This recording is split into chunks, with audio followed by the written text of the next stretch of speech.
ইয়াবিতুনা লিরাব্বিহিম সুজদান ওয়া কিয়ামা। আমার বন্ধুগণ, জিকির কখনো বাদ দেওয়া যাবে না। ওমর ফারুক রাদিয়াল্লাহু তাআলা আনহু ইসলামের দ্বিতীয় খলিফা তিনি ছিলেন। চিন্তা করুন নামাজের প্রতি তার কি গুরুত্ব ছিল, জিকিরের প্রতি তার কি গুরুত্ব ছিল। ছোট্ট একটা ইতিহাস মনে পড়ে গেল। ওমর ফারুকের ইন্তেকাল হবে, সারা জীবন তিনি দোয়া করেছেন, আল্লাহ আমাকে শহীদি মওত দান করো, শহীদি মওত আমাকে দান করবা, নবীর শহরে আমার মৃত্যু দিয়ে দিবা। এই দুইটা দোয়া করতেন সর্বক্ষণ ওমর ফারুক রাদিয়াল্লাহু তাআলা আনহু। তার দোয়াটা কবুল হয়ে গেল। ওমর ফারুক দুনিয়া থেকে বিদায় হয়ে যাবেন। সর্বশেষ ফজর নামাজ পড়ার জন্য তিনি মসজিদে রওনা দিয়েছেন। নামাজ পড়া শুরু করবেন। একজন শাসক 40টা রাষ্ট্র চালান, আবার তিনি নামাজের দায়িত্ব পালন করেন। জোরে বলেন সুবহানাল্লাহ। শাসক তো তিনি হবেন, ইসলাম বলে শাসক তিনি হবেন যিনি নামাজের দায়িত্ব পালন করবেন। কি আস্তে কন কেন? সাইয়েদনা ওমর ফারুক রাদিয়াল্লাহু আনহু নামাজ পড়ালেন। ফজর নামাজ পড়ানো শুরু করেছেন। দ্বিতীয় রাকাতে নামাজ পড়তে নিয়ে যখন রুকুতে চলে গেছেন, সারা জীবন তার দোয়া ছিল, আল্লাহ তুমি আমাকে শহীদি মওত দান করো। এমন সময় রুকুতে যাওয়ার সঙ্গে সঙ্গে পাশে থেকে মত পেতে থাকা এক জালিম এসে তার পেটের মধ্যে চাকু ঢুকাইয়া দিল। নামাজের ভেতরে চাকু ঢুকাইয়া দিয়েছে। চাকুর টান মেরে বের করতে নিয়ে তিনি তাকে ধরে ফেলেছেন, কিন্তু পারলেন না। বুঝে ওঠার আগে আরেকটা চাকু দিয়া তার তল পেটে দুটো আঘাত করেছে। বিষাক্ত চাকু, বিষ মিশ্রিত চাকু। ভরির কিছু অংশ বের হয়ে গেছে, জমিনে লুটিয়ে পড়েছেন। সেন্স নাই। কয়েক ঘন্টা পরে সেন্স তার ফিরে এসেছে। মুস্কি হাসি মেরে দেখেন তার কলিজার টুকরা সন্তান আব্দুল্লাহ সামনে দাঁড়ানো, কাঁদতেছে। ওমর ফারুক বলছেন, ও আমার আব্দুল্লাহ কান্দো কেন? আল্লাহ আমার দোয়া কবুল করে নিয়েছেন।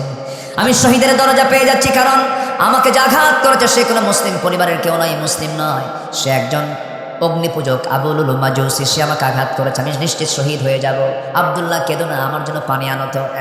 এক গ্লাস পানি আনা হলো। তিনি আবার বলছেন, আব্দুল্লাহ রে, আমার হৃদয়ের কোনো তৃষ্ণা নাই, আমার দেহের কোনো তৃষ্ণার জন্য আমি পানি তোমার কাছে চাই নাই। আমার তৃষ্ণা হলো ফজর নামাজ এখন আমার আদায় হয় নাই। যেরকম সুবহানাল্লাহ। ওজুর পানি নিয়ে আসো। কিসের পানি বলেন? ওজুর পানি নিয়ে আসো। ওজুর পানি নিয়ে আসা হলো। ওজুর পানি যখন তার সামনে দেওয়া হলো, তিনি ওজু বানায় নিলেন। নামাজ পড়বেন কেমনে চেষ্টা করলেন, দাঁড়ায় তিনি নামাজ পড়বেন। উত্তম হচ্ছে দাঁড়ায় নামাজ পড়া, কিন্তু ভুঁড়িগুলো বের হয়ে আছে। গামছা দিয়ে বাঁধলেন, রক্ত শূন্যতায় পড়ে গেলেন। পারলেন না, বসে পারলেন না, শুয়ে আড়ালে শুয়ে ইশারা করে নামাজটা পড়লেন। কোনো মতো নড়াচড়া বন্ধ হয়ে গেছে। এবার বলছে, আব্দুল্লাহ কেঁদো না, কাঁদো কেন? আমি তো দুনিয়া থেকে বিদায় নিচ্ছি, আমাকে হাসি মুখে বিদায় দিয়ে দাও। কাব্বা আপনার জন্য ডাক্তার নিয়ে আসছি। ডাক্তার নিয়ে এসে সামনে বসায় রাখছে। এবার বলছেন, ও ডাক্তার তুমি কি চিকিৎসা দিবে আমাকে? আমিরুল মুমিনিন আপনার জন্য এক গ্লাস দুধ এনেছি, দুধটা পান করুন। বিসমিল্লাহ বলে দুধ পান করলেন। ঠিক স্টমাকে ঢুকলো, কিন্তু স্টমাকে দুধ থাকতে পারলো না। ফুটো হয়ে পেটের নাড়ি বাইরে বের হয়ে গেল। এর সঙ্গে সঙ্গে ডাক্তার চিৎকার মেরে বলছে, হারে আমাদের সামনে থেকে ওমর ফারুক, আমাদের খলিফা দুনিয়া থেকে বিদায় নেবেন। ওমর ফারুক মুসকি হাসি মেরে বলছে, ডাক্তার তুমি আমাকে বাঁচাবা কেমনে? কারণ আমি আমার নাকের মধ্যে জান্নাতের ঘ্রাণ পেতেছি। যেরকম সুবহানাল্লাহ। ওমর ফারুক তিনি দুনিয়া থেকে বিদায় নেবেন। এমন সময় বলছেন, ওরে আব্দুল্লাহ আমার জন্য দোয়া কর, আমি যেন শহীদ হয়ে যাই। ডাক্তার তুমি চলে যাও। ডাক্তার রুম থেকে বের হয়ে যাচ্ছে। চিন্তা করুন, মুমূর্ষ অবস্থা, কাতরাচ্ছেন তিনি, রক্ত শূন্যতায় ভুগছেন তিনি, মারা যাবেন যে কোনো মুহূর্তে। ডাক্তারের পাজামার দিকে নজর দিয়ে দেখেন তার পাজামার কাপড়টা গিরার নিচে পড়ে আছে, ঝুলে যাচ্ছে। ওমর ফারুক বলছেন, ডাক্তার এদিকে আসো, তুমি কি হাদিসটা পড়ো নাই? লা ইয়ানজুরুল্লাহু ইয়াওমাল কিয়ামা, আল্লাহ পাক সেই বান্দার দিকে কখনো নজর দিবেন না যার পাজামার কাপড়টা গিরার নিচে পড়ে থাকে। পাজামা ঠিক করো। সুবহানাল্লাহ বলা যাবে না?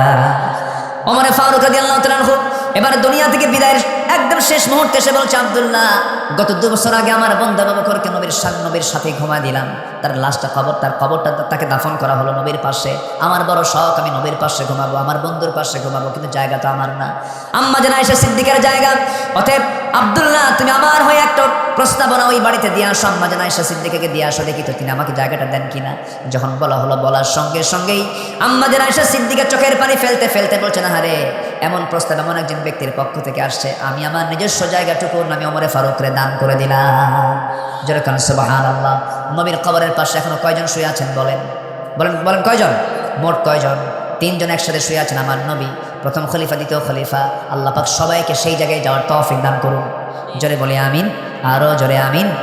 17টা পছন্দনীয় কাজ কেবল চলতেছে। 3 নাম্বার 4 হলো কুফর যারা করবে তারা আল্লাহ রাব্বুল আলামিন তাদেরকে অপছন্দ করবেন। ইন্না শাররাদ দাওয়াব ইনদাল্লাহিল্লাযীনা কাফারু ফাহুম লা ইউমিনুন। জোরে বলুন আল্লাহু আকবার। কুফরি করা যাবে না। কুফরি করলে পরে তার ঠিকানা জাহান্নাম হয়ে যাবে। কুফরি কোনো আইনকে মানা যাবে না। নাম্বার 5 হলো রাসূলকে যারা কষ্ট দেবে। ইন্নাল্লাযীনা ইউযুনাল্লাহা ওয়া রাসূলাহু লা'আনাহুমুল্লাহু ফিদ দুনিয়া ওয়াল আখিরাহ وأعد لهم عذابا